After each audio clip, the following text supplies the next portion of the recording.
Hello students, welcome to Saurabh's classes. My name is Ashmita and in today's class we are going to discuss about the ISI admission test that is for the upcoming year and ये examination का जो notification है ये already निकल चुका है. So let me tell you that ये May month में होने वाला है and ये examination एक national level examination है, that is it's a national level test which is conducted for aspirants who wish to pursue graduation, post graduation or any kind of doctoral or research courses in the field of statistics. या फिर अगर आप science and technology में भी अगर graduation, post graduation या फिर doctoral degrees में कुछ पढ़ना चाहते हैं, हायर स्टडीज करना चाहते हैं, तब भी आपको ये एग्जामिनेशन देना पड़ेगा. ये एक एडमिशन टेस्ट है.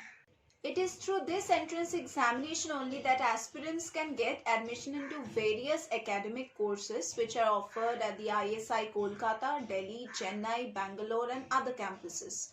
Now additionally, candidates' past academic records will be also taken into consideration before considering that person into the merit list. Now the conducting body of this examination is the Indian Statistical Institute and the examination mode would be offline. Now there would be two sections in the examination. There would be a part 1 and a part 2. And the entire examination duration would be 4 hours, that is 2 hours for each part would be allotted. And the total marks would be 100, that is 30 marks would be for part 1 and 70 marks would be for part 2. The language would be in English, that is the question paper would be in English entirely. Mostly यहाँ पे multiple choice questions दिया जाएगा plus descriptive type questions भी दिया जाएगा. जो लोग इस एग्जामिनेशन को पहली बार देने जा रहे हो उन लोगों को मैं बता दूं कि यहाँ पे जो इंडियन स्टैटिस्टिकल इंस्टीट्यूट है, दैट इज ISI, इसके बारे में भी आपको नॉलेज रखना चाहिए. जो भी एग्जामिनेशन आप देने जा रहे हो उसके बारे में आपको फुल डिटेल्ड नॉलेज होना चाहिए. आप ऐसे ब्लैंकली कोई भी एग्जामिनेशन नहीं देने जा सकते, बिकॉज आपको नॉलेज रखना है कि मुझे ये एग्जामिनेशन अभी देने जाना है और मुझे इसी तरह से मुझे अपने आप को प्रिपेयर करना है. अगर आप उस एग्जामिनेशन का बैकग्राउंड ही नहीं जानेंगे तो फिर आप किस तरह से अपने आप को प्रिपेयर करेंगे फॉर द एग्जामिनेशन. तो let us know something about this Indian Statistical Institute. ये इंस्टीट्यूट इस्टेब्लिश हुआ था in the year 1939 and it's a public university. It's one of the oldest and most prestigious institutions of India. Main aim जो है ISI का वो है to promote research, teaching and application of statistics in various fields.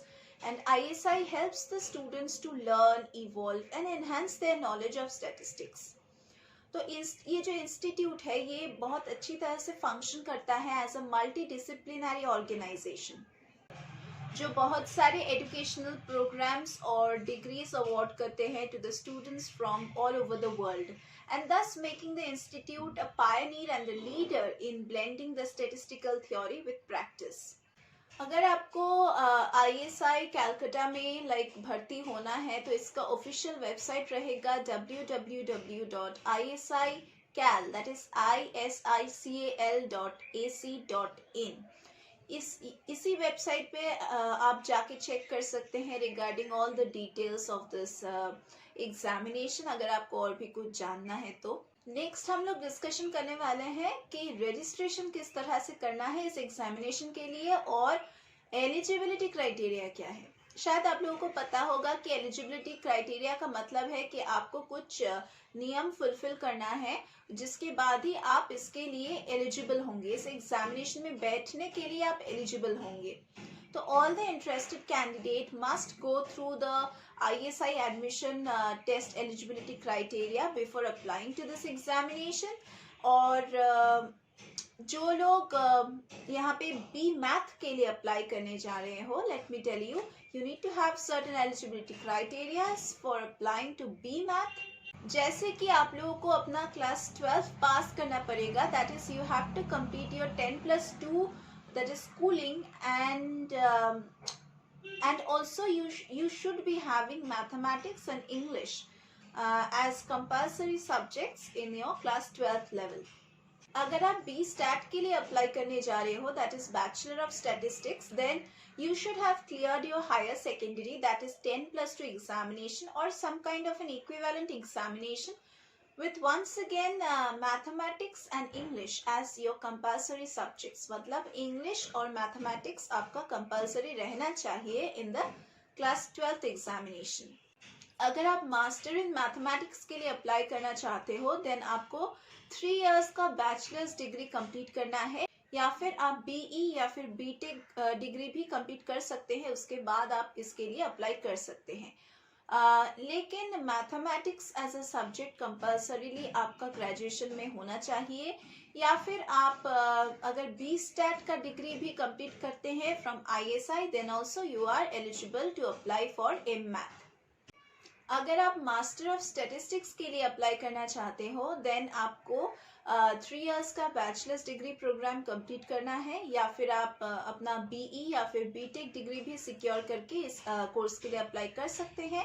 लेकिन statistics as a subject रहना चाहिए आपके graduation में, या फिर आप बी मैथ का डिग्री भी आप अगर सिक्योर करते हैं from ISI, then also you are eligible to apply for this course. या फिर आप अपना पीजी डिप्लोमा भी कंप्लीट कर सकते हैं in statistical methods with applications from the ISI.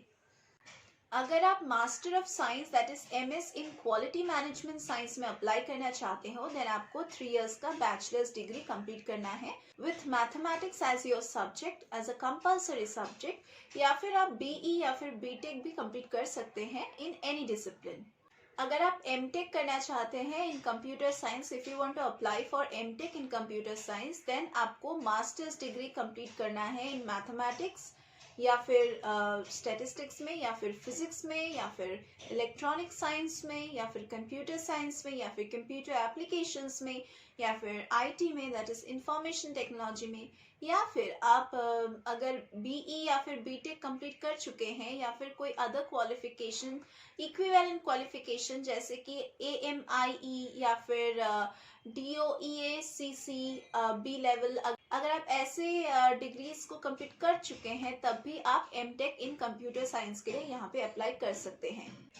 अगर आप master of science that is MS in quantitative economics के लिए अप्लाई करना चाहते हैं, then you should be completing your 3 years bachelors degree in economics, या फिर मैथमेटिक्स, या फिर स्टैटिस्टिक्स, या फिर फिजिक्स आपको कंप्लीट करना है बैचलर्स डिग्री, या फिर आप बैचलर ऑफ स्टैटिस्टिक्स भी कंप्लीट कर सकते हैं फ्रॉम आईएसआई अगर आपको इसके लिए अप्लाई करना है. या फिर अगर आपका बी स्टैट डिग्री है फ्रॉम आईएसआई, या फिर बीई बीटेक डिग्री है from any other university, then also you are eligible to apply for this master of science in quantitative economics.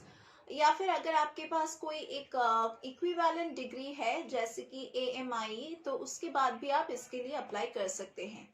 अगर आप MTech in quality reliability and operations research के लिए apply करना चाहते हैं, देन आपको masters degree secure करने हैं इन स्टैटिस्टिक्स, या फिर आपको मास्टर्स डिग्री सिक्योर करने हैं in mathematics with statistics as your subject, और आप बीई या फिर बीटेक डिग्री भी कंप्लीट कर सकते हैं, या फिर कोई भी ऐसे क्वालिफिकेशन आप कंप्लीट कर सकते हैं जैसे कि एएमआई, या फिर आप 10+2 लेवल में भी अगर आपका फिजिक्स या फिर केमिस्ट्री था, तो तब भी आप इसके लिए अप्लाई कर सकते हैं. अगर आप master of science that is MS and in library information science के लिए अप्लाई करना चाहते हैं, देन आपका 3 इयर्स का बैचलर्स डिग्री रहना चाहिए. कोई भी डिसिप्लिन में हो, आपका 3 इयर्स बैचलर्स डिग्री रहना चाहिए. अगर आप पीजी डिप्लोमा इन कंप्यूटर एप्लीकेशंस के लिए अप्लाई करना चाहते हो, देन आपका एक बैचलर्स डिग्री होना ज़रूरी है with mathematics as your subject. अगर आप PG diploma in statistical methods in analytics में अप्लाई करना चाहते हो, देन आपका बैचलर्स डिग्री रहना ज़रूरी है with mathematics as your subject. या फिर आप बीई या फिर बीटेक का डिग्री भी कंप्लीट कर सकते हैं, या फिर आपका अगर ऐसे क्वालिफिकेशन होता है, कोई इक्विवेलेंट क्वालिफिकेशन होता है जैसे कि एएमआई का क्वालिफिकेशन, तब भी आप इसके लिए अप्लाई कर सकते हैं. So that was all about the notification that has been released for the upcoming year entrance examination for the ISI and the courses offered at this level. सो अगर आपको इसी तरह से कोई भी एंट्रेंस एग्जामिनेशन के लिए प्रिपरेशन लेना है then you need a better mentor and a better coach, और हम सौरभ क्लासेस में वही मेंटर वही कोच आपको प्रोवाइड करेंगे। हमारे यहाँ पे रेगुलर क्लासेस होता है, online offline classes, doubt clearing sessions, crash course facilities, scholarship facilities, mock test facilities, pre recorded lectures, portal access हम प्रोवाइड करते हैं कैंडिडेट्स को, एनरोल्ड कैंडिडेट्स को। एंड अगर आपको किसी भी चीज़ में डाउट्स है या फिर लाइक प्रीवियस ईयर्स के क्वेश्चन पेपर्स में कुछ डाउट्स है, तब भी हम आपको वो क्वेश्चन पेपर सॉल्व करके आपको सॉल्यूशंस प्रोवाइड करेंगे। या फिर अगर आपके मन में कोई भी डाउट्स हो रिगार्डिंग एनी अनसॉल्व पेपर्स, तो वो भी हम आपको सॉल्व करके प्रोवाइड करेंगे। So that was all about how our classes operate, and that was all about the notification. अगर आपको कुछ भी जानना है about our classes then you can visit the description box below. नीचे दिए गए डिस्क्रिप्शन बॉक्स में हमारे कॉन्टैक्ट डिटेल्स दिया गया है, आप हमें कॉन्टैक्ट कीजिए, अपने आप को एनरोल कीजिए ताकि हम आपको हेल्प कर सके आपके प्रिपरेशन में। एंड अगर आपको और भी कुछ जानना है हमारे क्लासेस के बारे में कि किस तरह से हम प्रीवियस ईयर सॉल्व करते हैं या फिर किस तरह से हमारा क्लासेस लिया जाता है, तो आप सौरभ क्लासेस का वेबसाइट विजिट कर सकते हैं, जिसका लिंक भी आपको डिस्क्रिप्शन बॉक्स में मिल जाएगा। So that was all for today's class. We are going to meet once again in our next classes.